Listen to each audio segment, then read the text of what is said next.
Rafale marine jet deal France से दूसरे दौर की चर्चा शुरू। भारत नौसेना के लिए 26 जेट खरीदने की कर रहा मोलभाव।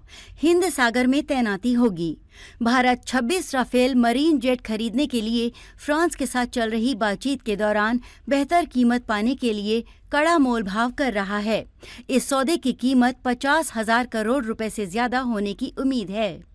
8 जुलाई को फ्रांसीसी प्रतिनिधिमंडल के साथ भारत की दूसरे दौरे की चर्चा शुरू हुई। इसके अगले 10-12 दिन चलने की उम्मीद है। भारत बातचीत को लेकर स्पष्ट है और नौसेना के लिए राफेल एम की डील के लिए बेस प्राइस वही रखना चाहता है जो 2016 में वायुसेना के लिए 36 विमानों के पीछे सौदे का उपयोग करना चाहता था। इस डील की कीमत में इन्फ्लेक्शन कॉस्ट शामिल होगी, जिस पर पिछले सौदे में दोनों पक्षों के बीच सहमति बनी थी।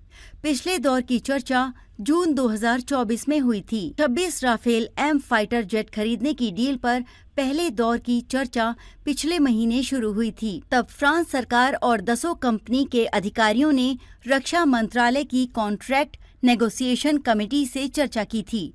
50,000 करोड़ की ये डील फाइनल होने पर फ्रांस राफेल एम जेट के साथ हथियार, सिमुलेटर, क्रू के लिए ट्रेनिंग और लॉजिस्टिक सपोर्ट भी मुहैया कराएगा। इस डील की जानकारी सबसे पहले पीएम मोदी की पिछले साल की फ्रांस यात्रा के दौरान सामने आई थी।